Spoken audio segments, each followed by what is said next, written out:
This is Danny Flexent here for Seconds Out. Delighted to be joined by a top manager and promoter, Mickey Helliet. Mickey, how you doing? I'm very good, thank you. As good as it can be after a year of no boxing, almost. Well, I guess that's where I want to start off, just asking you about the small hall scene and when you see it coming back and how tough it's been.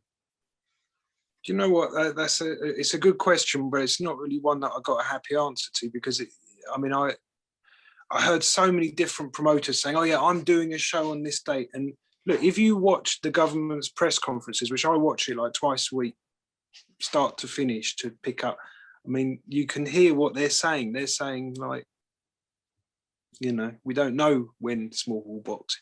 I mean, if you think like a sport like football, say, or horse racing, that plows, basically hundreds of millions of pounds into the government's tax system, they've probably got quite a big motive to get it going again. But small hall boxing puts hardly anything. Look, most shows run at a loss or break even. Where's the tax? There is none.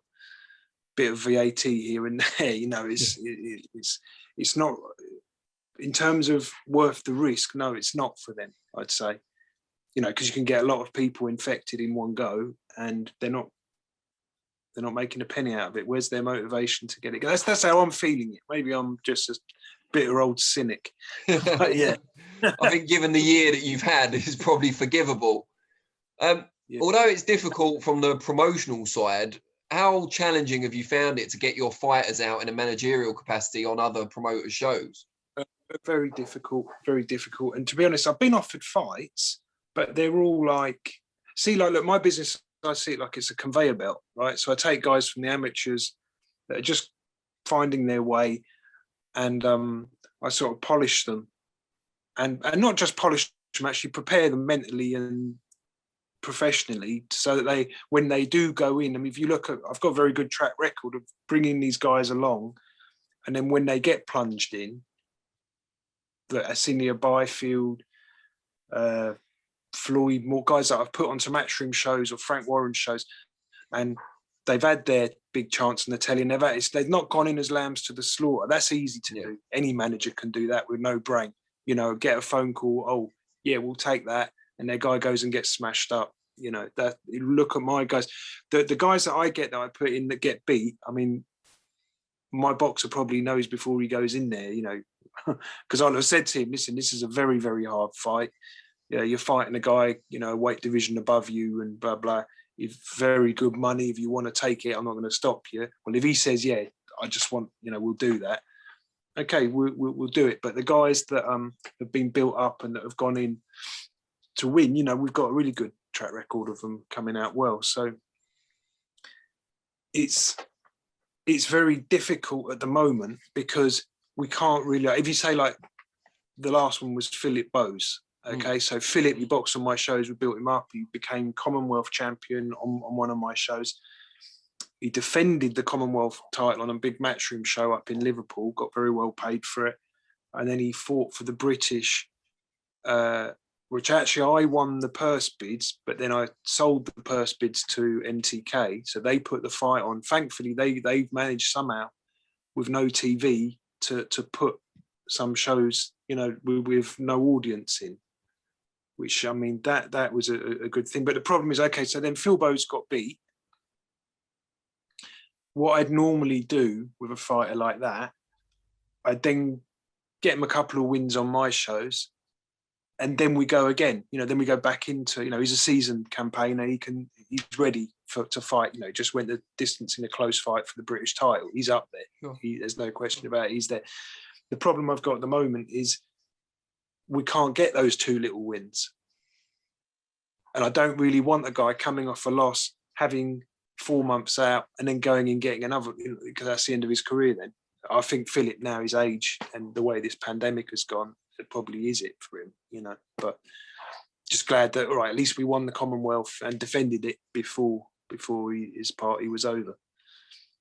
So obviously it's been tough. What about from a personal perspective? Because I'm assuming you've got various other business interests that probably subsidise your boxing to an extent anyway.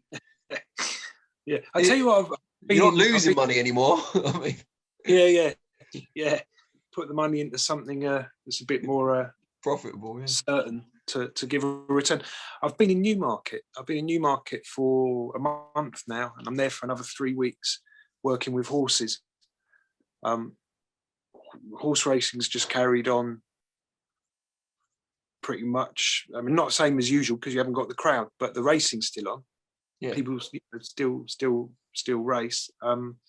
It has impacted horse racing, but it's they've been a lot less affected, I'd say, than what boxing. But small hall boxing especially, and it annoys me when I see on social media. Look, there was one promoter put a thing on Facebook, and he's actually not a bad guy. I'm not going to mention his name, but he's not a bad guy.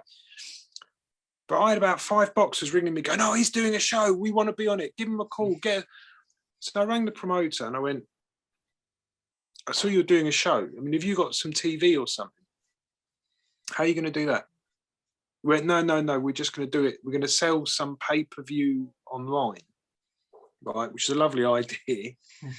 But I mean, look, when I've had guys on these shows with no crowd, you sit there. I mean, as a promoter, you really notice these sort of things, right? So then a guy comes up when we were up in it was out in the middle of nowhere, this TV studio on this show. Guy comes up with the COVID testing. It's £150. Was it £150 a test and 75 people, or 75 people and 150? I can't remember, but listen, I think it was something like 75 people at £150 a time had to be tested when they arrive, and then I think the day that they fight, something like that. So that's a lot of extra. If you think like a normal show, what's the cost of it? Somewhere between sort of 20 and 40,000, depending on where you are and what the thing is. All those people have to quarantine in the hotel 2 days before. They've all got to take that. So that, I mean, just less expense. If you've got like on your show, you've got like 120 people, which is easy. If you've got TV crews and all that sort of thing, it's not just the boxers that have to do it. It's the trainers, the managers, the matchmaker, everyone that turns up there. Then you've got film crew, ring announcer, all the doctors, all the board officials. Listen, it adds up. It's a lot of people. It's a lot of expense. And I rang up this promoter and I said, "But listen, how are you going to do that?" I said, "Listen, you're going to be like probably about 60 grand down, which then means if you're thinking of charging house money, like we normally charge like £1,000 to the house. That's like pretty much industry standard. £1,000 to the house. You're going to have to be charging like £5,000. So these boxers have to go and they can't sell tickets. Yeah. So where's the £5,000 going to come from? It's all right if you've got a guy who sells like 300 tickets. All right, he could probably do that. But yeah, so unfortunately, it's been very, very tough. It can't go on forever, this thing. At some point, I mean, viruses have always existed, and I don't know what the death rate is, but I mean, as long as we survive through it, which it looks likely that we will, then at some point, small boxing will kick off again. But I think because of the fact that small boxing it does a lot of good to the country as a whole, because it gets a lot of young people into something that's very positive, but it doesn't actually put money in the coffers of HMRC, and I think that's where probably boxing will get shunted to the back of the queue. I don't like to be pessimistic about it, and I'm watching every week. I make sure I watch at least 2 of their press conferences and read through it. But when small hall can get back, I mean, I think what will happen first is there'll be like some TV shows with some audience, and that'll be like a step in the right direction. Yeah. And then in the long term, hopefully, obviously, we then get the small boxing back to where it was. But I'm not holding my breath. I'm ready for when they want it, when they go. Of course I am, but I'm it's concerning, And I remember like probably about 6 weeks into it, I said to someone very high up in the boxing board, I said, "Look, when do you think?" It's a stupid question to ask because Boris Johnson don't know when we're going to go back. So how does this guy? But I think it was just out of frustration. And he said to me, "Oh, probably a couple of months and it'll all just go." That's over a year ago. You know, that's so. Yeah, it's heartbreaking, really, because I mean, look, my boxing business has taken 20 years to build it up. You know, to get to the point where I've got sponsors, I've got regular fighters that fill up every show. I've got good relationships with the various people that I work with, and it's just gone to waste. So, you know, a year of it now, or over a year, is just completely gone to waste. I've made no money. In fact, I've lost money. I kept my office for about 6 months, and then I went from having 2 offices to having 1 office. So that stopped some of the expenditure. Yeah, bad. Look, some good things came out of it. I spent a lot of time. I've got a little 2-year-old son, so I spent a lot of time with him. Which, you know, when I'm working, I work very long hours. I go to bed late. Sometimes I'm up early if I'm going to Manchester or Swansea or something. Sorry, mate. No, that's all right. It cut out for a second. The battery was running low. So, yeah, I didn't see my son so much the first year as I would have liked to. But then, because of this, I've been at home and I've spent a lot of time with him, and that's been a good thing. I renovated a lot of flats and work with the horse racing, which I love working with horses. You know, I've always known in the back of my mind one day I'd like to go back to do that. And I've done it a bit earlier than I thought I would because of the coronavirus.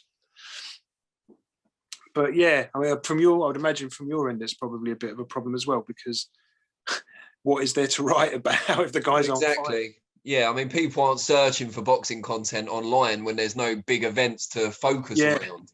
Yeah. So it is, it has been very difficult. I mean, events are starting to be announced more now. We're hoping fans are back in the bigger shows by June, they're thinking. That's what I know Eddie Hearn thinks his first show with fans will be in June.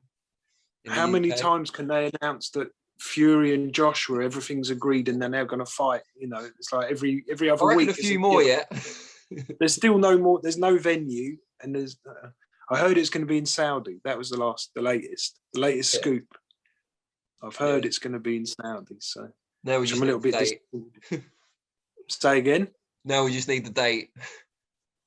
Yeah, yeah, and yeah. I mean, they've probably got some more.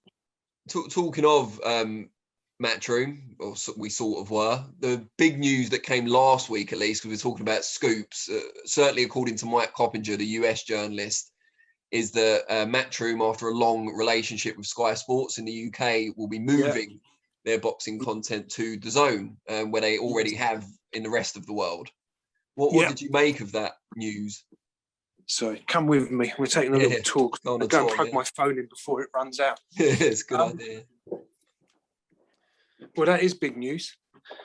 And I think that's going to have a major impact, obviously, on how boxing is run in the UK. It's going to blow it wide open because it's been a closed shop for so long.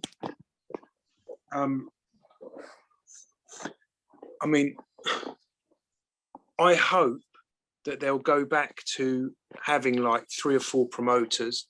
The thing is, I can understand it from their side, why it worked, what they were doing with Matchroom, because much easier. If you've got one promoter, they farm it out to Matchroom. And you've got to remember, Matchroom do their snooker, do their 10-pin bowling, do their poker, all these different sports. So from their point of view, I mean, I've spoke to, I remember the guy that used to run it at Sky, Chris Brown, years ago. Yeah. And he sort of basically touched on it, and it basically seemed like he was saying, we don't want to have 20 different contacts for box. You know, we this with Matchroom, it's very simple. You know, you deal with one point of contact, and you know, I'm sure there's some complications along the way. There always is going to be, especially with boxing, but it's a no-brainer. You know, that works very simple to have all these different people, and especially when then they start trying to trip each other up and cause, you know, themselves to get their nose in front. I would imagine it's very frustrating for the broadcaster. Sure. So yeah, I would imagine that works well for them. I hope that they will. So plug this thing in. I hope that they will go back to that, and because obviously then I'll be hoping to get some dates myself at some point. But yeah, I mean, everyone will be bidding, trying to get their foot in the door. And I mean, you know, obviously Frank Warren at the moment is with BT Sport, Queensbury, but you know, I'm sure if if the money was there, that might interest them. You've got Hennessy, you've got Dennis Hobson been doing some stuff with Eurosport through the pandemic. Sauerland and Wasserman now together.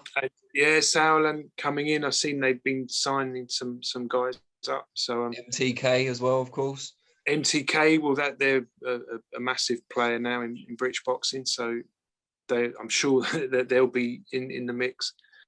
And I don't know if Sky will, you know, just single out one promoter and try and do everything that way, or would they do it how they did it before? You know, I really like the old days of Friday Night Fight Night. You know, I actually felt when they did the Just with Matchroom, I thought the big shows got better, but I thought the smaller shows on the whole got worse, because like the actual standard of the boxing in there.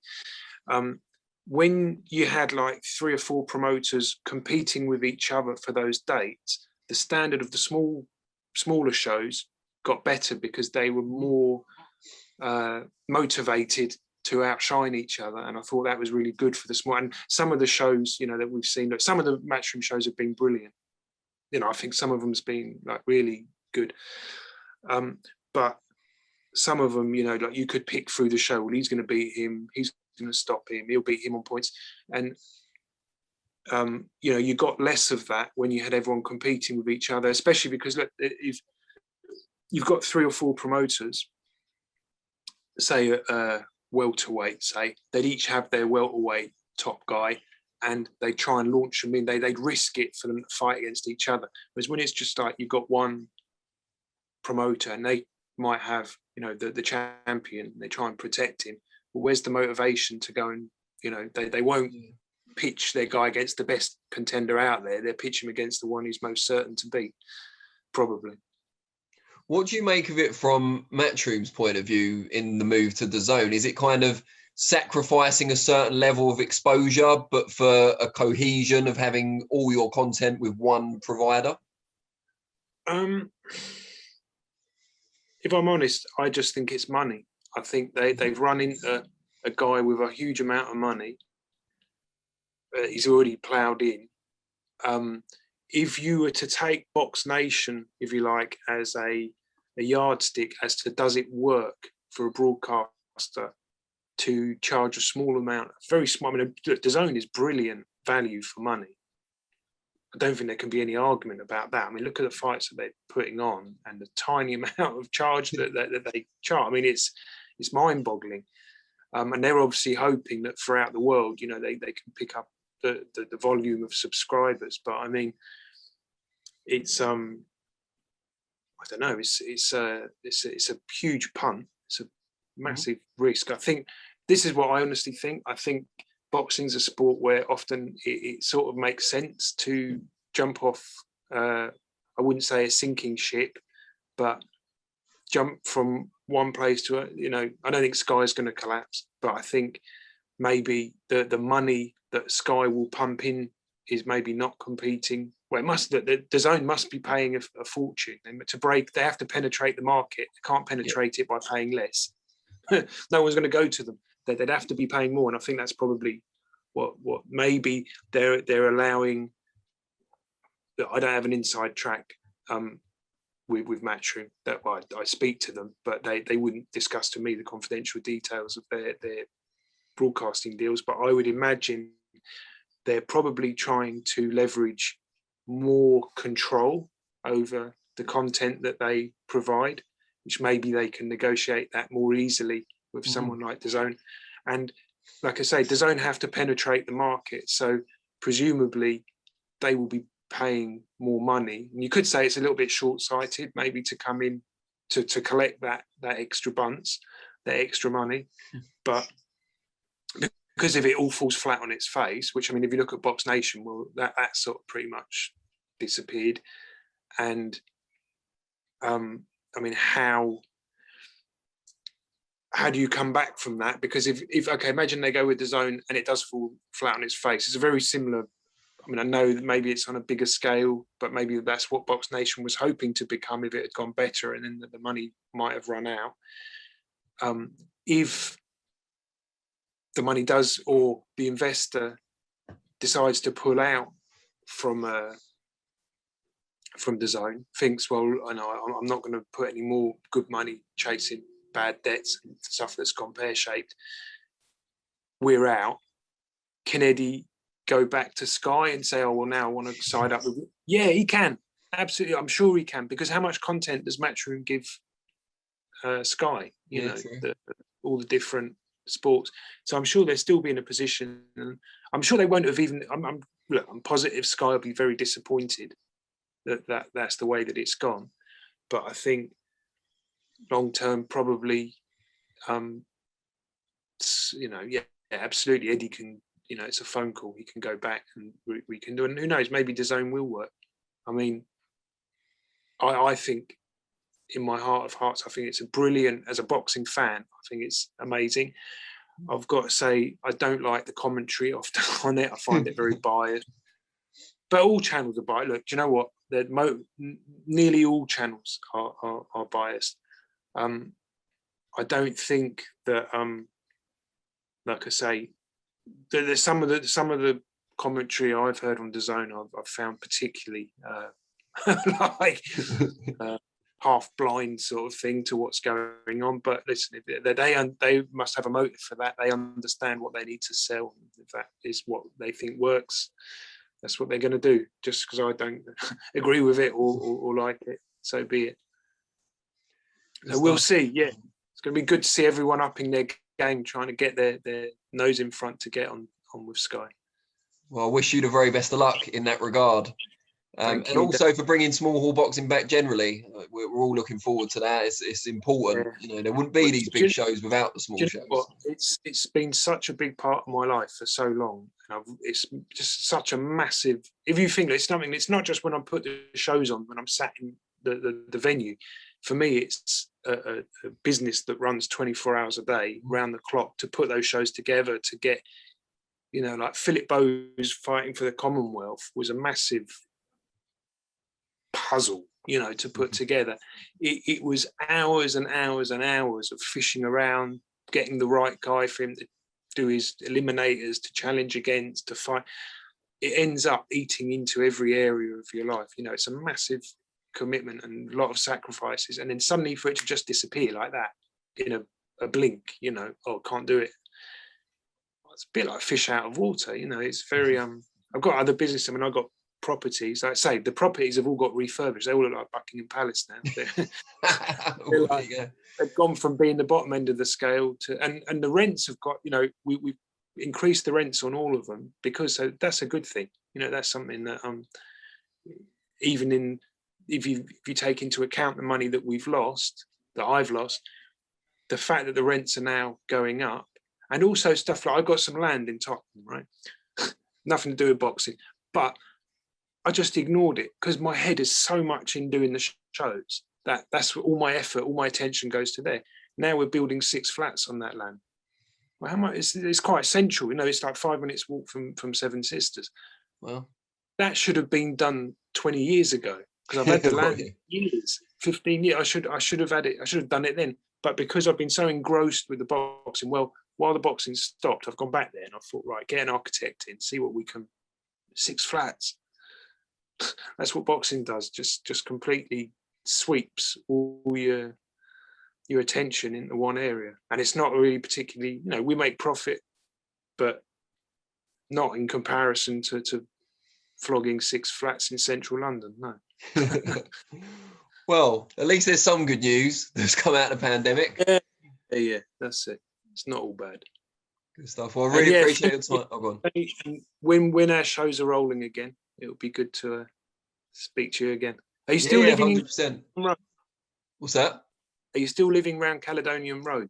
No, not anymore. I'm in Kent now. Oh, right. Okay. I moved out of the big smoke. Yeah. But I'll be back in for business. I'll look forward to linking up as soon as everything's back to normal. All right, mate. Good to speak to you. Cheers, see you then. Take care. Bye-bye.